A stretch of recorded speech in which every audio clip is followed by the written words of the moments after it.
सास ने किया बांझ जेठानी और प्रेग्नेंट देवरानी में भेदभाव। पूजा घर में झाड़ू लगा रही होती है, तभी उसकी सास उसे झाड़ू लगाते हुए देख उससे कहती है, अभी तक तू झाड़ू लगा रही है, घर के बाकी के काम तू कब करेगी? अरे अभी तक तूने किसी के लिए नाश्ता तक नहीं बनाया। माँ जी, मैंने नाश्ता बनाकर रखा हुआ है, बस गर्म करके आप लोगों को देना है। मैं पहले झाड़ू लगा लूं, उसके बाद आपको नाश्ता टेबल पर लगा देती हूँ। हाँ हाँ ठीक है ठीक है। और ये बता, तू मंदिर में गई थी कि नहीं गई थी? हाँ माँ जी, मैंने पूजा भी कर ली है। ठीक है, आज तुमने सुबह से कुछ खाया तो होगा ही नहीं, तो इसलिए खाने की भी जरूरत नहीं है। आज सोमवार है, इसलिए तुम व्रत रख लो। ठीक है माँ जी, मैं रख लेती हूँ। तभी वहाँ पर शांतनु आता है और अपनी माँ से कहता है, अरे माँ, आप रोजाना जब देखो तब आपका दिल करे तभी पूजा का व्रत रखवा लेती हो। एक बार उसकी तरफ देखो तो सही, बेचारी व्रत रखने से कितनी कमजोर हो गई है। अरे कमजोर हो गई है तो मैं क्या करूं? इस घर को संतान देनी तो है ही। अगर घर में कोई बाल बच्चा नहीं होगा तो ये घर आगे कैसे बढ़ेगा? हमारी पीढ़ी आगे कैसे बढ़ेगी? ये सब मैं तेरे लिए ही तो करवा रही हूँ, नहीं तो मैं तो तुझे कह ही रही थी कि तू किसी और लड़की से शादी कर ले। अपने पति की दूसरी औरत के साथ शादी की बात सुनते ही पूजा के पैरों तले जमीन खिसक जाती है, लेकिन वो कुछ नहीं कह पाती। शांतनु अपनी पत्नी पूजा से बहुत प्यार करता था, जिसके चलते वो खुद जवाब देता है, ओहो माँ, मेरी शादी की परवाह करना छोड़ दो। अब तो आपका छोटा बेटा निखिल जवान हो गया है, उसकी शादी के बारे में सोचो। कब करवाओगे उसकी शादी? वैसे बात तो तेरी सही है, पर तेरी इस कल्लू मैया पत्नी से तो कुछ होने से रहा। क्यों ना मैं अपने छोटे बेटे निखिल की ही शादी करवा दूं। तभी वहाँ पर निखिल आता है और अपनी माँ से कहता है, सही समय पर मेरी शादी की बात हो रही है। वैसे माँ, मैं आपसे बहुत दिनों से ये बात बताना चाहता था कि मैं एक लड़की को पसंद करता हूँ। एक बार आप उससे मिल लीजिए।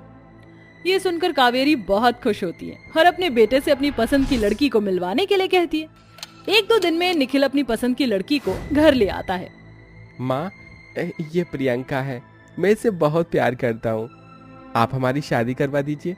प्रियंका इतनी गोरी और सुंदर थी कि कावेरी के मना करने का कोई कारण ही नहीं बचा था।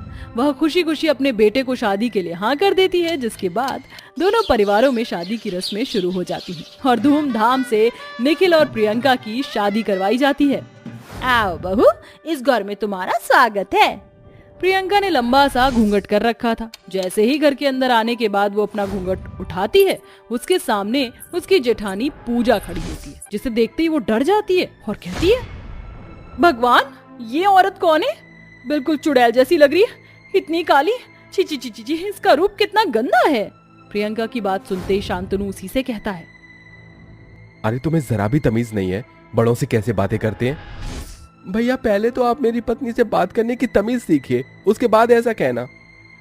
दोनों भाइयों में लड़ाई ना हो जाए, इसलिए पूजा अपने पति शांतनु को अपने कमरे में ले जाती है, जहां शांतनु उससे कहता है, पूजा, नाराज होने की जरूरत नहीं है। कोई तुम्हें कुछ भी कहे, मेरा प्यार तुम्हारे लिए कभी कम नहीं होगा, इस बात को हमेशा याद रखना। अपने पति को हमेशा अपनी तरफ देख पूजा बहुत खुश होती है, क्योंकि वो अपने पति के बलबूते पर पूरे जहां से लड़ सकती थी। इसी के चलते शादी के बाद प्रियंका घर पर अपना रौब ज्यादा जमाने लगती है। ओहो, घर के अंदर जहां देखो गंदगी ही नजर आती है। जेठानी जी, आप सारा दिन करती क्या हो? थोड़ा सा काम कर लिया करो और अपने इस शरीर को हिला लिया करो। प्रियंका का ऐसा बर्ताव पूजा को बहुत बुरा लगता है, लेकिन फिर भी वो उससे कुछ नहीं कहती। जब से प्रियंका की शादी हुई थी, तब से ही उसकी सास और घर के सभी सदस्य प्रियंका के बारे में ही ज्यादा बातें किया करते थे। और इसी के बीच प्रियंका गर्भवती हो जाती है, जिसकी खुशी में घर के लोग फूले नहीं समाते। अरे बहू, मैं तो कहती हूँ तू अपने कमरे से बाहर ही मत निकल जाना, जितना हो सके उतना आराम कर। कोई परेशानी नहीं होनी चाहिए तुझे। बता, तुझे क्या खाना, मैं तेरे लिए लेकर आती हूँ। तभी प्रियंका के कमरे में पूजा उसकी मनपसंद की खीर बनाकर ले आती है। उसको देखते ही प्रियंका गुस्से से कहती है, तुम्हारी हिम्मत कैसे हुई मेरे कमरे के अंदर आने की? अरे अपनी इस काली शक्ल को लेकर बार बार मेरे कमरे में आने की जरूरत नहीं है। और हाँ, ले जाओ तुम्हारे हाथ का, तो मैं कुछ भी नहीं खाऊंगी। कहीं तुम्हारा ये काला परछावा मेरे बच्चे पर ना पड़ जाए। मुझे 9 महीने तक अपनी शक्ल मत दिखाना।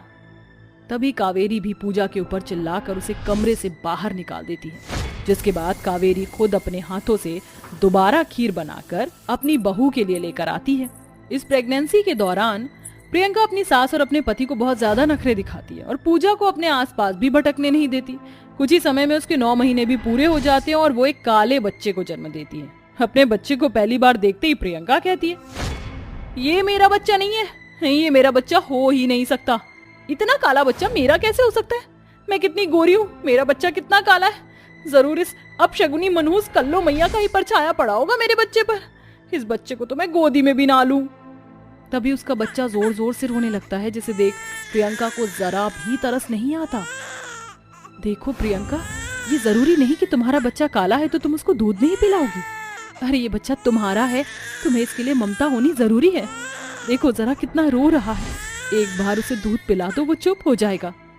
अगर तुम्हें ज्यादा ही तरस आ रहा है इसके ऊपर तो तुम ही इसको दूध पिला दो, ये मेरा बच्चा नहीं है। ऐसा कहकर प्रियंका वहां से घर के लिए निकल जाती है। घर पर आने के बाद घर के सभी सदस्य प्रियंका को बहुत समझाते हैं, लेकिन प्रियंका उनकी एक नहीं सुनती है। उसे कालेपन से बहुत ज्यादा चिढ़ थी। देखते ही देखते उसके बच्चे को पूजा संभालने लगती है, क्योंकि पूजा से उसके बच्चे को रोता हुआ देखा नहीं जाता। ले ले ले ले मेरा बाबू लो रहा है, चुप हो जा बाबू, मम्मा तुमको ढेर सारा प्यार करेगी। पूजा अपनी ही देवरानी के बच्चे का बहुत ध्यान रखती है, जैसे मानो वो उसी का बच्चा हो। कुछ ही समय बाद अब प्रियंका का बेटा 10 साल का हो जाता है और वो अपनी पूजा को ही अपनी माँ मानता है। उन दोनों का आपसी प्यार देखकर प्रियंका को बहुत जलन होती है, जिसके चलते कहीं ना कहीं उसे अपनी गलती का भी एहसास होता है। नहीं, गोरे और काले में फर्क करके अपनी संतान को अपने आप से दूर कर दिया, और अब मेरी जेठानी मेरे बेटे को कितने अच्छे से रख रही हैं। अपनी गलती का एहसास 10 साल के बाद होने के बाद प्रियंका अपनी जेठानी के पास जाती है और उसी से माफी मांगती है। मुझे माफ कर दो दीदी, मुझे ऐसा नहीं करना चाहिए था। आज मुझे अपनी गलती का एहसास हुआ है, लेकिन मेरा बेटा आपके साथ बहुत खुश है। आप उसे अपना बेटा बना लीजिए। ये बात हम उसे कभी नहीं बताएंगे। रही बात मेरी, तो मैं और बच्चे कर लूंगी। प्रियंका की बात सुनकर पूजा उसे गले से लगा लेती है, जिसके कुछ ही समय बाद प्रियंका को एक बेटा हो जाता है और अब वह दोनों एक साथ खुशी खुशी रहने लगती हैं।